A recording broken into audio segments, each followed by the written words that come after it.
Invest करना कोई option नहीं है, बल्कि आपकी मजबूरी है इन्वेस्ट करना। क्योंकि अगर आप अपने पैसे की वैल्यू को बचा के रखना चाहते हो तो आपको इन्वेस्ट करना ही पड़ेगा। मैं पैसे बचाने के लिए नहीं बोल रहा हूँ, मैं पैसे की वैल्यू को बचाने के लिए बोल रहा हूँ। पैसे तो आप बक्से में डाल के पैक कर दो, बच जाएंगे, लेकिन उसकी वैल्यू आप फिर भी नहीं बचा पाओगे। और लोगों को अक्सर यही लगता है कि वो घर में अगर पैसे कहीं छुपा के रख देंगे तो वो पैसे को बचा लेंगे, बट वो पैसे की value over the period of time काफ़ी कम हो जाती है। अगर आप बैंक में भी पैसे रखते हो तो भी कोई गारंटी नहीं है कि वो पैसे आपके बढ़ रहे हैं, वो एक्चुअल में कम भी हो सकते हैं।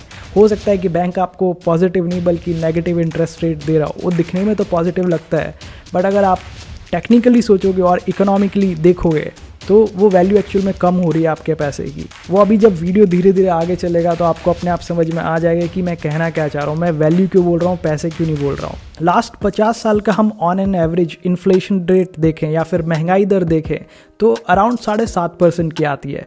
और ये 7.5% बहुत इंपॉर्टेंट है आपके लिए, क्योंकि अगर आप इससे कम कहीं पे भी इन्वेस्ट करके कमा रहे हो तो आप कमा नहीं रहे बल्कि गवा रहे हो। तो आपको इससे ज़्यादा कमाना ही होगा, चाहे वो सेविंग्स रेट हो बैंक्स की या फिर एफडी हो या फिर पीपीएफ में हो या जीपीएफ में हो आपका पैसा। और बेसिकली अगर ये करेंसी सफ़र कर रही है हमारी, तो करेंसी से रिलेटेड जितने भी इन्वेस्टमेंट्स हैं वो सारे के सारे ही सफ़र कर रहे हैं। तो गवर्नमेंट से रिलेटेड जितनी भी चीज़ें रहती हैं वहाँ पे कैश में ही पैसा रहता है, क्योंकि आपका पैसा है, गवर्नमेंट को बचा के ही रखना होगा, क्योंकि गवर्नमेंट एक कमिटमेंट देती है कि हम इतना % आपको देंगे ही आपके इन्वेस्टमेंट पे।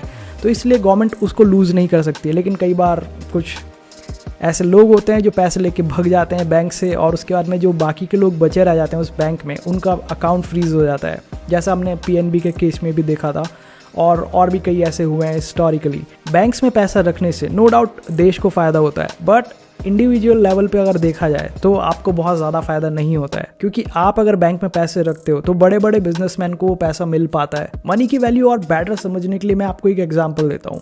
आपने बहुत बार सुना होगा, आपके दादा परदादा या फिर उनके ज़माने में 1000 रुपये में बहुत कुछ हो जाता था, 100 रुपये में साइकिल मिल जाती थी, 5000 के अंदर तो शादियाँ हो जाती थी लोगों की। क्या उस पैसे में आज के टाइम पे उतना ही खर्च करके हम वो सेम काम कर सकते हैं? नहीं कर सकते।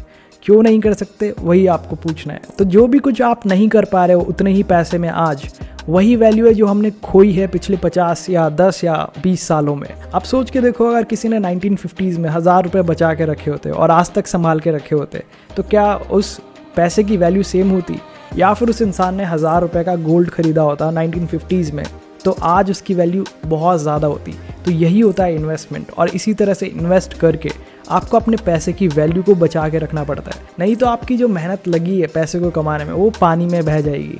और एक और तरीका है इसको देखने का, क्योंकि आप मंथली बेसिस पे या ईयरली बेसिस पे कुछ पैसा सेव कर रहे हो बैंक अकाउंट में, पीपीएफ में, तो मान लो अगर आपको लाख रुपए आज मिल रहे हैं मंथली बेसिस पे, तो आप सेव कर रहे हो कुछ अमाउंट उस पैसे का अपने बैंक में। ये फ्यूचर में आप निकालोगे। अगर आप इन्फ्लेशन को बीट नहीं कर पाओगे तो आपको एक तरह से कम पैसा मिलेगा, आपको वैल्यू कम मिलेगी पैसे की फ्यूचर में, आज से 10 साल बाद या 20 साल बाद। तो आपको लग तो रहा है कि आप महीने के लाख रुपए कमा रहे हो, लेकिन जो आप पैसा सेव कर रहे हो उसकी तो कुछ वैल्यू रहेगी नहीं फ्यूचर में। तो फिर एक तरह से आप पैसा कम ही कमा रहे हो। और इन्वेस्टमेंट के भी बहुत सारे ऑप्शंस नहीं है आपके पास। स्टॉक मार्केट आपको लगेगा कि बहुत अच्छा ऑप्शन है, बट मुझ पे भरोसा मत करो।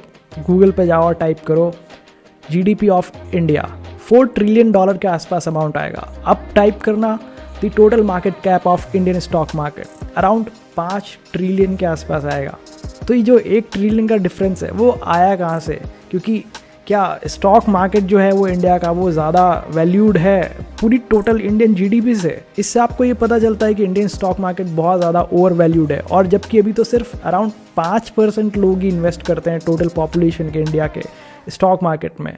जब अगर ज़्यादा लोग इन्वेस्ट करने लगेंगे तो इंडियन स्टॉक मार्केट और ज़्यादा इन्फ्लेट हो जाएगा, यानी कि और ज़्यादा ओवर वैल्यूड हो जाएगा उसके बाद।